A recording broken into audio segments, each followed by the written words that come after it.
sur Internet et les visites guidées à Tchernobyl, c'est dans les carnets de voyage d'envoyé spécial. En ce 14 juillet, une trentaine d'artistes fêtent l'égalité et la diversité au pied de la Tour Eiffel. Les carnets de voyage d'envoyé spécial et on chante pour l'égalité ce soir sur France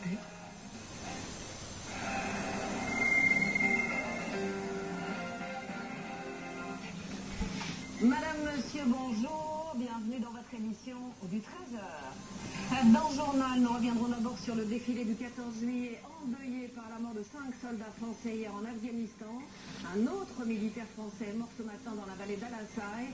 Une réunion d'urgence se tient en ce moment à l'Elysée avec Nicolas Sarkozy pour renforcer les conditions de sécurité de nos troupes sur place. Nous verrons aussi que pendant l'été, la hausse des prix ne fait pas de pause. Les produits frais augmentent de 3 à 5%, mais c'est plus 20% pour le café dans notre Caddie France 2. Nous irons aussi en Bourgogne à Reuilly où 50 à 80% du vignoble ont été détruits par des orages de grêle. La récolte est sinistrée. Dans certaines parcelles, il n'y aura même pas de vendange. En fin de journal, nous rejoindrons les coureurs du Tour de France qui se préparent pour la première étape de montagne. Cette fois, les choses sérieuses commencent vraiment. Et puis, dans les 5 dernières minutes, nous recevrons les marins d'Iroise, un groupe de copains passionnés de chants marins. Leur dernier album est produit par les majors et ils multiplient les concerts. Un voile de crête noire a assombri l'ensemble du défilé du 14 juillet ce matin. Tous les régiments avaient en tête la mort des 5 militaires français tués hier dans un attentat suicide en Afghanistan. Le bilan vient de s'alourdir. Un autre militaire français est mort ce matin dans la vallée d'Al-Assai dans une fusillade. Et en ce jour de fête nationale, chacun a voulu leur rendre hommage et s'associer à la douleur de leur famille. Amira Swilem, Anne Charlotinet, Chloé Gormand. Nous sommes le 14 juillet 2011. Il est 13h. La joie que nous attendions ou que nous espérions, sa grandeur et sa dignité n'en seront que renforcées. C'est le gouverneur militaire de Paris qui s'adresse aux troupes. Quelques minutes de recueillement avant le défilé. L'Afghanistan, ses chasseurs alpins y étaient. Il y a un mois, ils passaient le relais à d'autres militaires français. Parmi eux, les 5 soldats morts hier. Bataillon qui nous a remplacés sur place et avec qui on a beaucoup travaillé. Donc notre premier sentiment, c'est de les aider, de les soutenir moralement, parce que ils vivent des moments difficiles qu'on a connus également pendant notre mission en Afghanistan. On est là aussi pour défiler, pour marquer la bonne humeur, la bonne tenue de l'armée. Effectivement, on a en tête un petit poids qui nous rappelle que nous avons des camarades qui sont tombés hier. Ouais. Un émoi partagé par les spectateurs, venus en nombre cette année encore. Il y a des gens qui sacrifient pour notre liberté dans le monde. Donc il faut certainement penser à ces gens-là aujourd'hui. C'est triste. Moi je dis vivement que ces soldats retournent parce que c'est terrible. L'image symbolique d'un défilé marqué par une guerre où la France est engagée, comme celle de ces blindés d'une unité actuellement déployée en Afghanistan. Et parmi les 5 militaires tués hier en Afghanistan, 2 venaient du 1er régiment des chasseurs parachutistes de Pamiers. 2 autres étaient issus du 17e régiment du génie parachutiste de Montauban cette fois. Les 2 villes sont bien sûr choquées par leur disparition.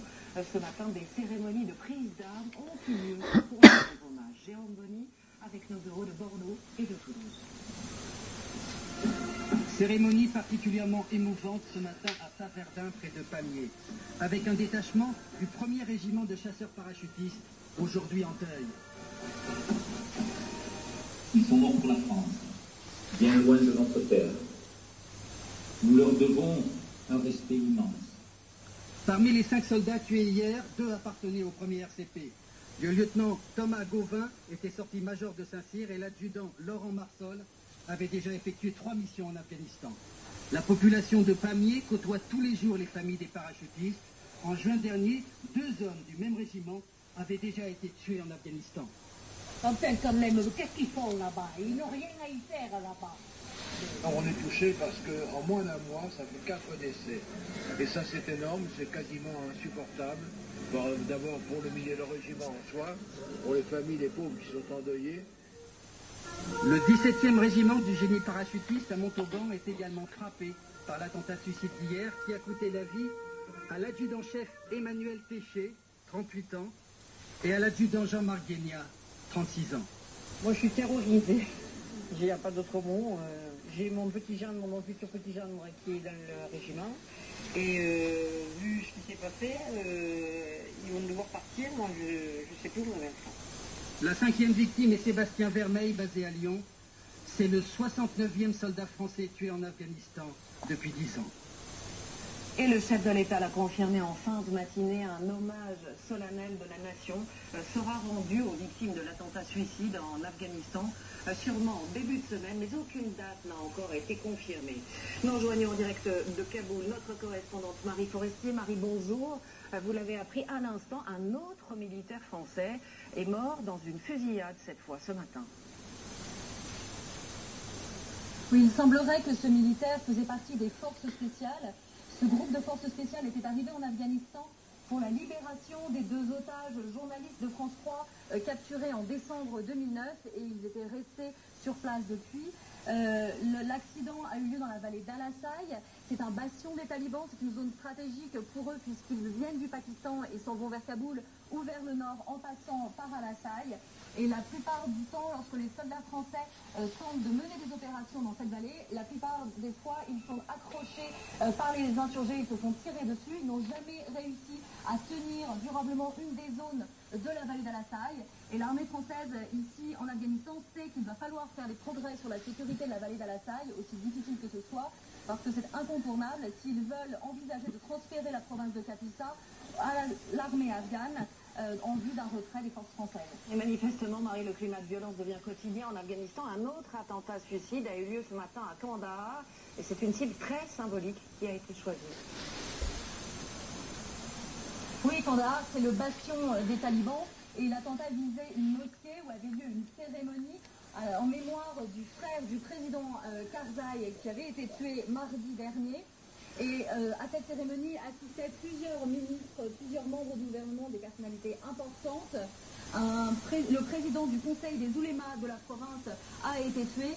Et par cet attentat, les talibans montrent qu'ils peuvent frapper comme ils veulent de façon spectaculaire et qu'ils ont une grande marge d'action malgré les efforts et les opérations menées par les Américains et l'OTAN dans le sud du pays. Marie Forestier en direct de Kaboul. Merci à vous, Marie, pour toutes ces précisions. En France, la visite était prévue, mais elle a bien sûr pris une dimension très particulière. Ce matin, Nicolas Sarkozy est allé rendre visite aux soldats blessés en Afghanistan à l'hôpital Percy. Des hommes très touchés, on l'imagine, par la disparition de 5 de leurs camarades hier et d'un 6e ce matin. Le chef de l'État a rendu hommage à leur courage. Il a aussi annoncé un conseil de sécurité intérieure et le renforcement des conditions de sécurité de nos troupes basées en Afghanistan. On l'écoute. C'est un 14 juillet qui doit permettre à chaque Français de manifester son attachement et son admiration pour tous ces jeunes soldats dont la vocation est admirable et qui se mettent au service de notre pays, au service de la France. Bien sûr, nous leur dédions cette fête nationale, même si celle-ci est cruellement endeuillée par ce qui s'est passé. Nous sommes maintenant davantage face à des actions de type terroriste que seulement à des actions militaires. Et face à ce nouveau contexte, il faut des nouvelles mesures de sécurité. Et conséquence de la déclaration du chef de l'État, un conseil de sécurité intérieure se tient en ce moment même à l'Élysée. Nous retrouvons sur place notre envoyé spécial Jeff Wittenberg. Jeff, bonjour. Quel est l'objectif de cette réunion ? Bonjour Lise, effectivement, situation exceptionnelle, décision exceptionnelle annoncée ce matin par le chef de l'État, la tenue donc de ce Conseil de sécurité qui a débuté il y a maintenant 40 minutes autour du président de la République, le Premier ministre François Fillon, mais aussi les ministres des Affaires étrangères et de la Défense, messieurs Juppé et Longuet, les 2 chefs d'état-major, l'amiral Guillot et le général Puga. L'objectif de cette réunion, c'est donc de sécuriser au maximum, autant que faire se peut, eh bien, la présence des 4000 soldats français qui sont encore sur le terrain. Vous savez qu'il y a 2 jours en Afghanistan où il s'est rendu, le chef de l'État a annoncé que 1000 des 4000 soldats qui sont actuellement en Afghanistan seraient, d'ici à la fin 2012, rentrés à la maison. Mais d'ici là, il faut trouver les moyens d'éviter cette spirale de la violence, cette spirale terrible qui fait que 17 soldats français ont perdu la vie pour la seule année 2011, 17 sur les 70 désormais que la France les 70 soldats français qui ont perdu la vie depuis 2001. Il faut savoir que Gérard Longuet donnera tout à l'heure les mesures annoncées par ce Conseil de sécurité à l'issue de cette réunion et qu'ensuite le chef de l'État, cela c'était prévu, recevra des soldats, recevra des officiers et des sous-officiers et leurs conjoints à l'occasion de ce 14 juillet. Parmi eux, il y aura 5 anciens de l'Afghanistan dont 3 soldats ont été blessés. Jeff Wittenberg en direct de l'Élysée. Merci à vous, Jeff. Et si le chef de l'État envisage un changement des conditions de sécurité de nos militaires basés en Afghanistan, c'est que jusqu'alors, la stratégie adoptée était plutôt celle de la proximité avec la population. Des patrouilles allaient régulièrement à pied dans les villages, malgré les risques. Rien à voir avec les contingents américains qui sortent de plus en plus rarement de leur base pour éviter les attaques ou les attentats. Explication Philippe Rochaud, Berlin. Une distribution de vêtements et de cahiers d'écoliers à des enfants afghans. La routine est le quotidien pour les soldats français. Leur mission principale n'est pas de faire la guerre, mais d'aider les populations à reconstruire. Ils approchent ainsi les paysans et malgré les précautions qu'ils prennent, tout peut arriver. Parmi ces hommes ou ces enfants, l'un d'eux peut porter une bombe qu'il fera exploser près d'un groupe de soldats, comme hier. Or, les militaires ont aussi pour consigne de ne laisser approcher les civils qu'avec la plus grande méfiance. Effectivement, c'est les règles qu'il faut appliquer, qui ont probablement été appliquées. Néanmoins, comme on ne connaît pas exactement les circonstances dans lesquelles ça s'est déroulé, il est manifeste que l'individu a réussi, dans un subterfuge ou un autre, à pénétrer dans le dispositif. Il faut donc revoir la stratégie des soldats français en Afghanistan. Les Américains, eux, se replient sur leur fortin et se coupent de plus en plus de la population pour éviter les attentats kamikazes. Mais se priver des contacts avec les Afghans marquerait l'échec de notre intervention. On peut renforcer leurs mesures de sécurité et de protection, mais le risque zéro dans ce cadre-là n'existe pas dans ce type de situation. La France va commencer de retirer 1 millier d'hommes dans 2 mois. Le reste des troupes serait regroupé en Kapisa. Mais les talibans veulent profiter de ce retrait pour se placer en position de force lors de futures négociations. On reviendra sur le défilé du 14 juillet dans quelques minutes, mais d'abord les autres titres de l'actualité, à commencer par cette disparition inquiétante à Bru, près de Rennes. Depuis samedi dernier, on n'a plus aucune nouvelle d'une jeune femme enceinte qui devait fêter ses 28 ans samedi. Sa voiture est toujours garée au pied de son immeuble, mais son sac à main et son portable sont introuvables. L'enquête sur place de Romuald Bonon et Gabriel Camilla. Depuis samedi, Anne Caudal, cette jeune femme de 28 ans enceinte de 3 mois, n'a plus donné signe de vie à Bru, une commune proche de Rennes où elle avait emménagé en avril. L'enquête de voisinage des gendarmes n'a rien donné. Des étangs tout proches ont été survolés par un hélicoptère et sondés par des plongeurs. Des chiens ont fouillé la forêt où Anne se promenait souvent sans résultat. Alors ses proches craignent le pire. Ce qu'on est pratiquement sûr déjà d'éliminer, c'est la fugue ou éventuellement un suicide. C'était pas du tout nanou, ça. Elle aimait trop la vie, elle était trop heureuse, trop contente d'avoir son bébé. Donc, à partir de là, qu'est-ce qui s'est passé? Dernière trace, sa voiture qu'elle avait garée au pied de son immeuble. Son téléphone portable reste muet, aucune transaction sur sa carte bancaire. Pour les enquêteurs, les indices manquent. Hier, le procureur de la République de Rennes a ouvert une information judiciaire pour enlèvement et séquestration. De son côté, la famille a lancé un appel sur Internet. Bonjour, je m'appelle Françoise Caudal. Aujourd'hui, j'ai vraiment besoin de vous. On cherche quoi? On est paumé dans ces cas-là.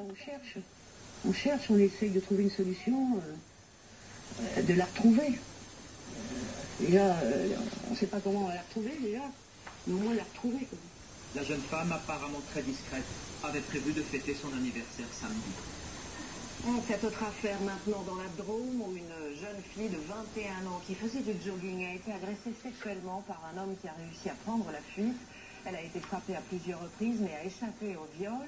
Marie-Jeanne Meyer, le procureur a exclu tout lien avec l'assassinat de Marie-Jeanne Meyer qui a été tuée il y a un mois à 60 km de là. La galère continue pour les passagers d'Air Algérie, la grève s'enlise. Il y a bien 2 vols de prévus aujourd'hui au départ d'Orly et de Marseille, mais des milliers de voyageurs sont toujours bloqués dans les aérogares. Et plus les jours passent, plus la situation est insupportable pour Françoise Vallet, Frédéric Bonne, Benoît Jourdan. Ils sont plus de 500 et pour certains, ils viennent de passer leur 4e nuit à l'aéroport d'Orly dans l'espoir d'embarquer pour l'Algérie. Normalement, on devrait partir le 13. Il n'y a pas. Aujourd'hui, ils nous disent on va ramener déjà les gens de France et le 12, on verra d'ici ce soir. On va dormir, on est fatigué.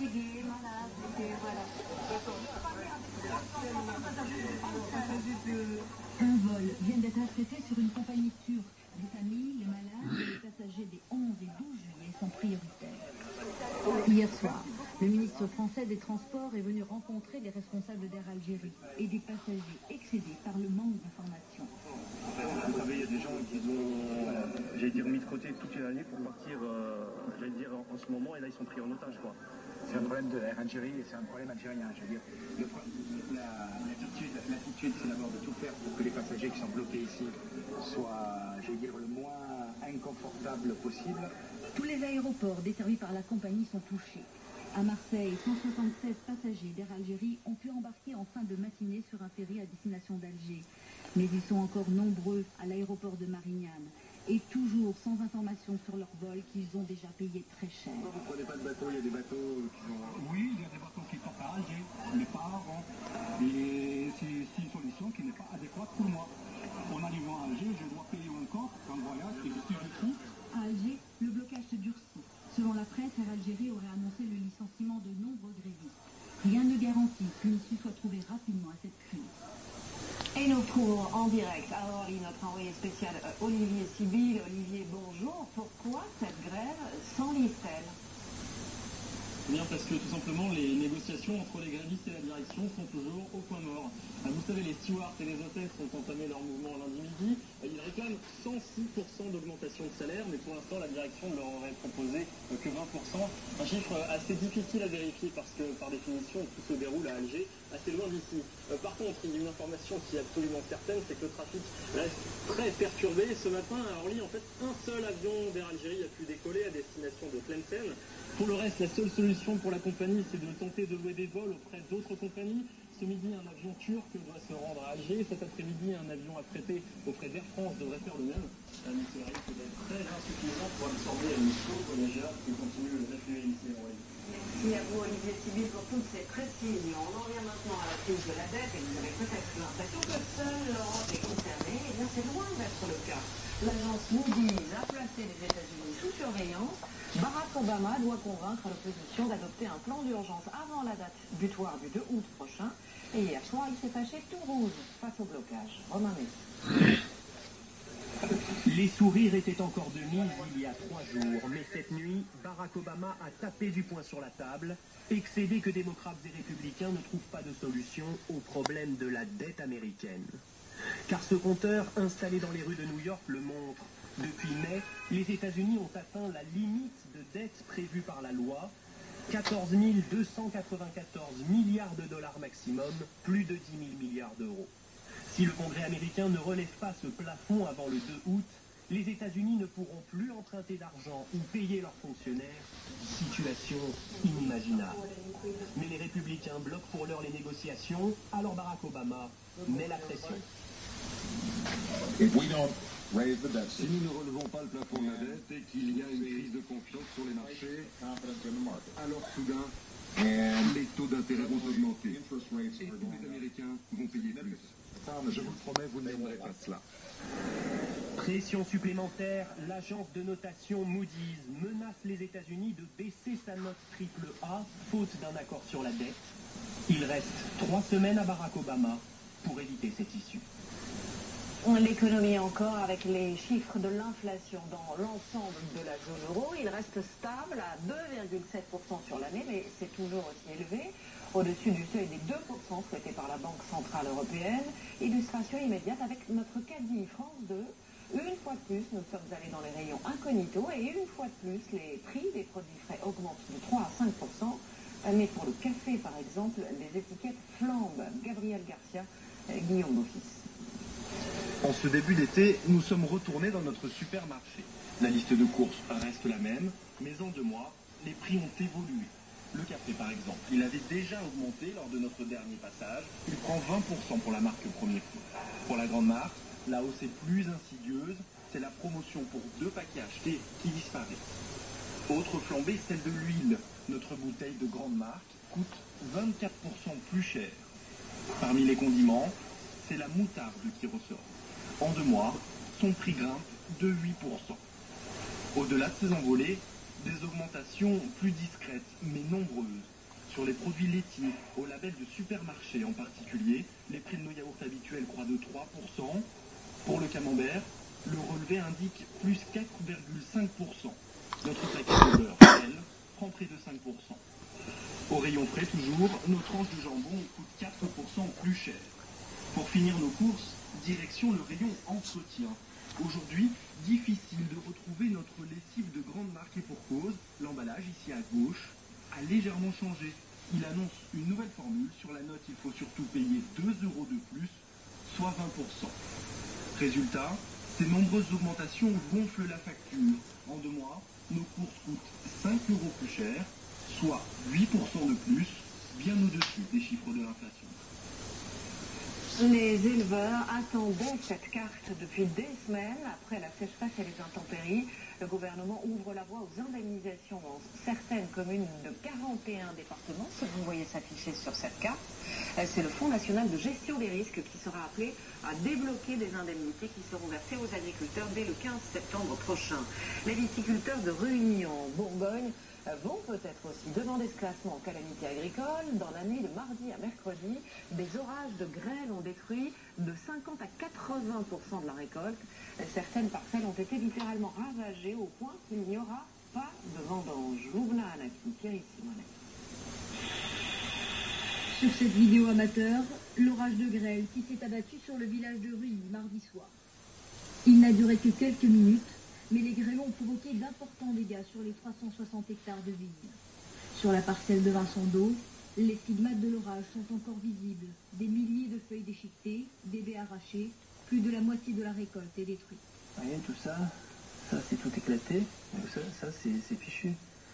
Et les grappes qui ont survécu pourraient à leur tour pourrir et alourdir le bilan des pertes. Dans le village, d'autres vignerons ont perdu la quasi-totalité de leur récolte. Patrick Duvernay n'est installé à Reuilly que depuis 2 ans. Il n'était pas assuré. C'est un domaine qui est relativement récent et donc avec des trésoreries assez fragiles et c'est vrai que c'est un gros budget.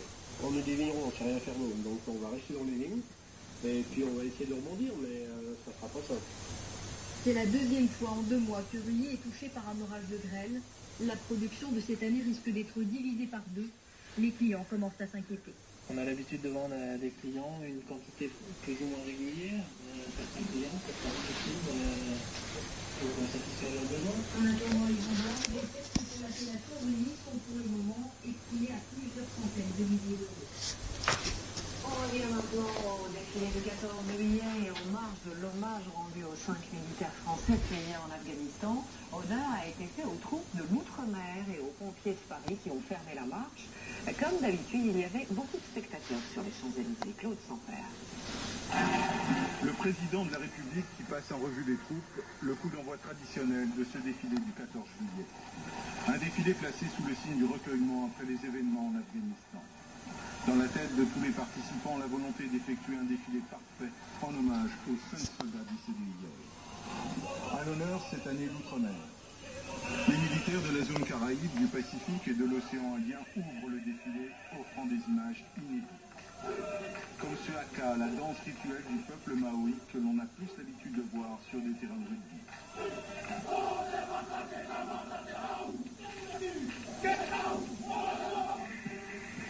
Le défilé aérien, toujours aussi spectaculaire, l'occasion de voir des images exceptionnelles et rares. Les avions à wax, les C-135 ravitailleurs, les Mirages, les Rafales, survolant Paris et la Tour Eiffel. Et les Alpha Jets de la patrouille de France, la tête à l'envers. C'est ensuite au tour des écoles de défiler. Polytechnique, Saint-Cyr et l'école militaire interarmes, entre autres, avec pour la première fois des chants. L'évocation du sang coulé, de la jeunesse sacrifiée, des chants qui résonnent ce matin d'une manière particulière. Au total, plus de 5000 soldats défilent à pied. Fait remarquer le 7e bataillon des chasseurs alpins. Les commandos parachutistes de l'air avec le visage grimé. Et bien sûr, la Légion étrangère avec sa tenue traditionnelle. À l'honneur aussi cette année la brigade des sapeurs-pompiers de Paris qui fête son bicentenaire. Le plus grand corps d'Europe avec 8155 hommes. Très applaudi comme chaque année la garde républicaine et le défilé motorisé. Avec un moment très émouvant, le passage de la Task Force Lafayette engagée en Afghanistan. Pour finir, le défilé des hélicoptères avec notamment des Tigres qui sont intervenus hier lors de l'attaque dans la région de la Kapisa. Et ce 14 juillet est aussi marqué par un concert exceptionnel ce soir sur le Champ de Mars au pied de la Tour Eiffel. Un concert pour l'égalité qui va aussi marquer les 27 ans de SOS Racisme. Nous retrouvons sur place au Trocadéro Nicolas Le Marinier. Nicolas, bonjour. Beaucoup de stars ont répondu présentes pour la bonne cause. Oui, bonjour Élise, effectivement, l'affiche est alléchante pour ce concert qui va démarrer à partir de 17h30. Alors sur la scène derrière moi, on attend Yannick Noah, Grégoire Benabar, Nolwenn Leroy, Youssou N'Dour, Kassab, Chérif Hanouna et puis beaucoup d'autres. Des surprises sont annoncées pour ce concert qui est gratuit, je vous le rappelle, qui va durer environ jusqu'à 23h. Ensuite, les musiciens laisseront la place au traditionnel de la musique. Alors le thème du concert, c'est l'égalité, un terme que SOS Racisme voudrait bien voir porté pendant la campagne électorale. Alors les responsables politiques l'ont bien compris, ils seront nombreux ce soir. On attend les candidats à la primaire socialiste, Eva Joly, Jean-Louis Borloo, Roselyne Bachelot. Alors nous devrons se contenter de regarder le spectacle, pas d'intervention prévue. Le seul qui montera sur scène, c'est le président de SOS Racisme. Et puis un dernier chiffre pour vous, Élise, ce soir, on attend ici plus d'1 million de personnes. Merci à vous, Nicolas Le Marinier. Et puis ce concert sera aussi en direct à 22h40 sur notre antenne sur France 2. Donc il y aura encore plus de spectateurs. La suite de notre feuilleton maintenant. Et il est vraiment d'actualité puisque depuis le début de la semaine, nous suivons l'installation du feu d'artifice qui sera tiré ce soir sous la Tour Eiffel. Avant le bouquet final demain, on a voulu vous donner un avant-goût avec les feux d'artifice qui sont tirés le 13 au soir. C'est peut-être moins prestigieux, mais tout aussi festif.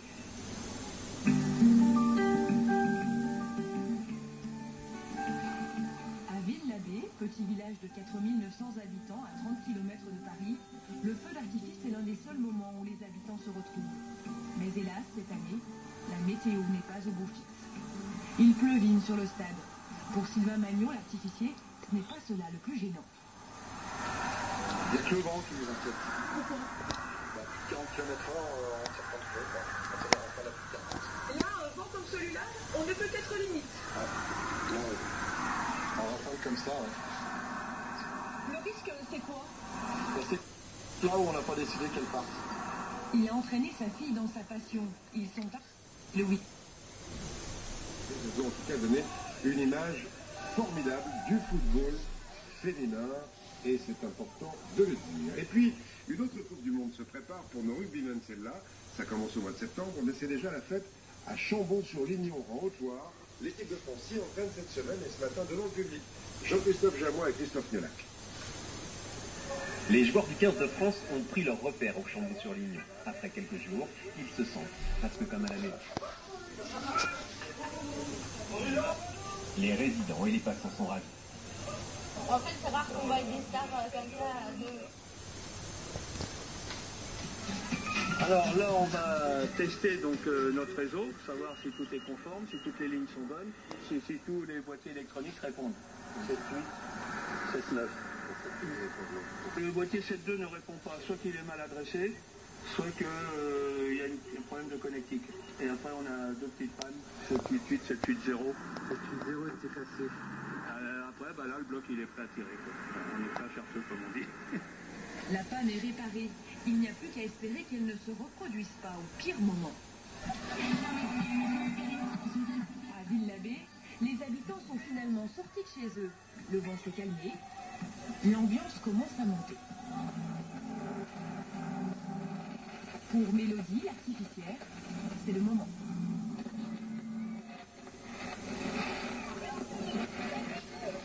Ici, pas besoin de coordonner les feux et la musique.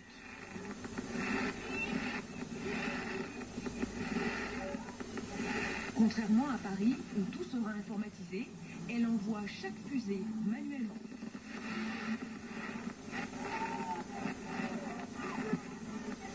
Sans grosse artillerie, elle et son père ont réussi à réveiller Ville-l'Abbé.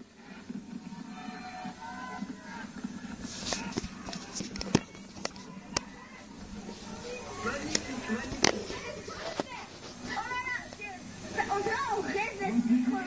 Complètement fascinant, la couleur, la fête, la vie, c'est formidable.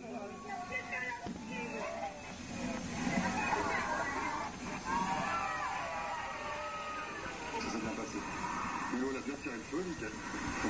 À la fin, c'est vraiment le soulagement, les gens ont applaudi, donc c'est parfait.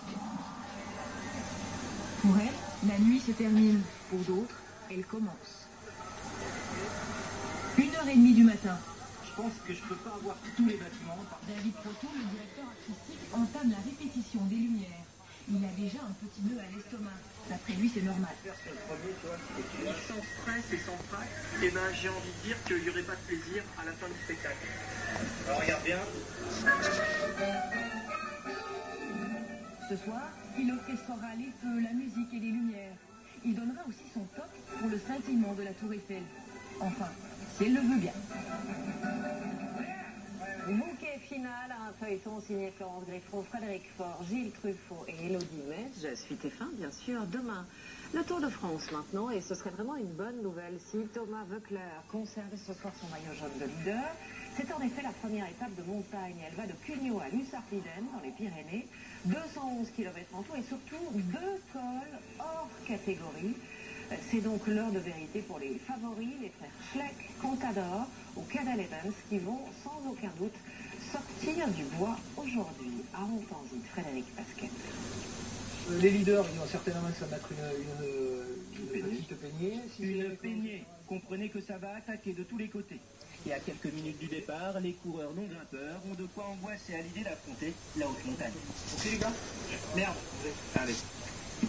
Ah bah c'est sûr que ça va être dur, hein. On leur redoute, mais on comprend qu'on peut être dedans et de la passer, quoi. Les organismes sont fatigués, donc on va finir pas très frais.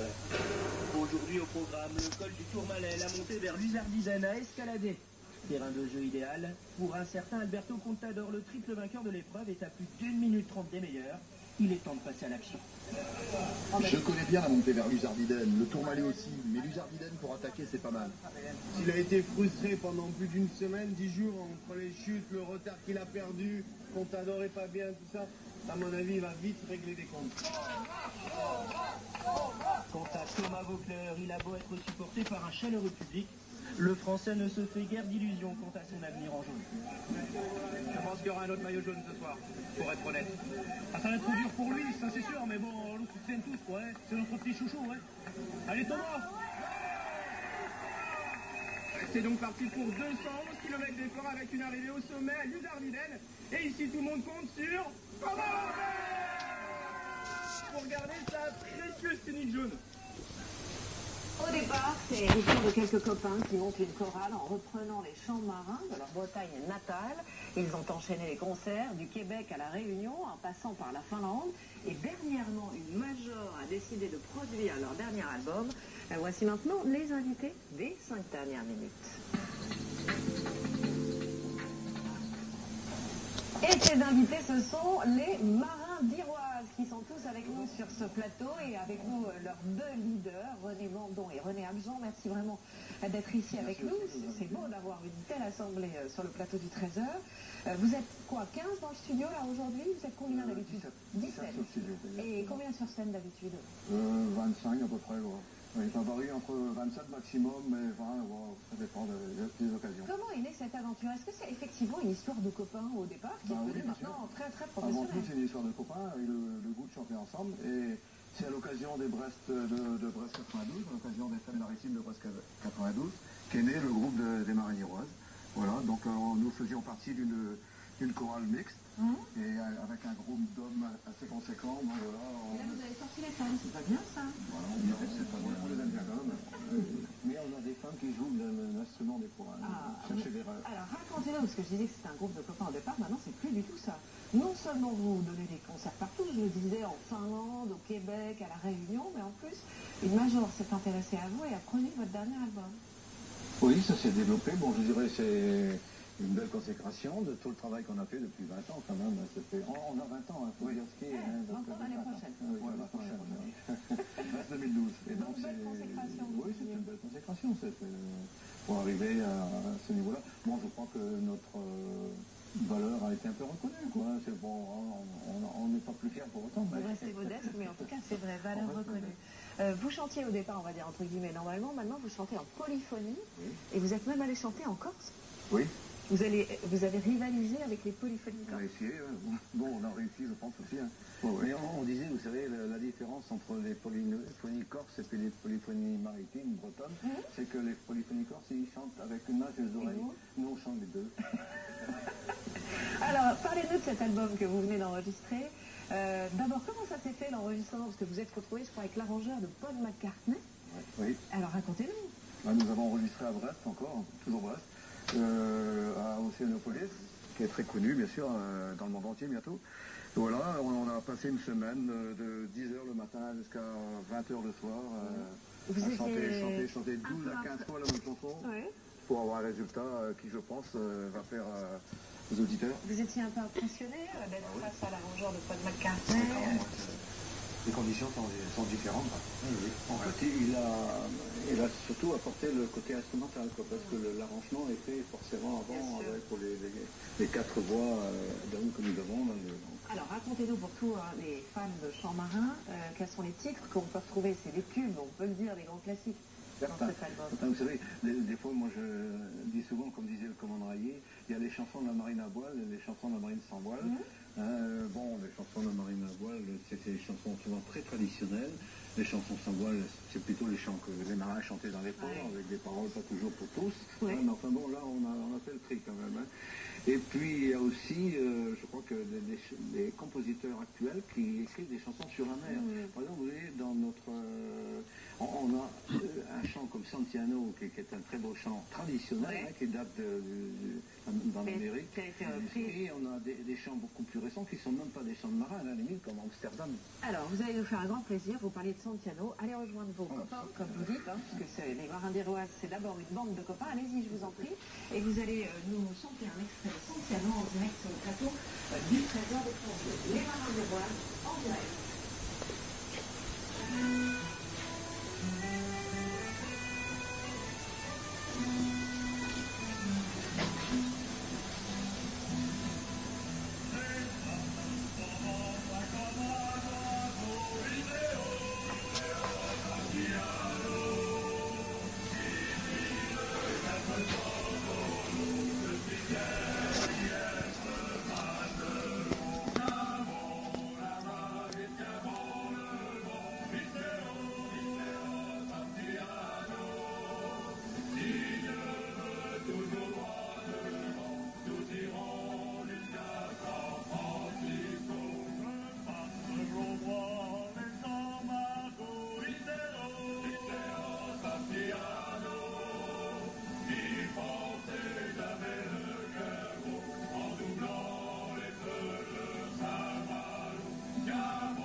Nous irons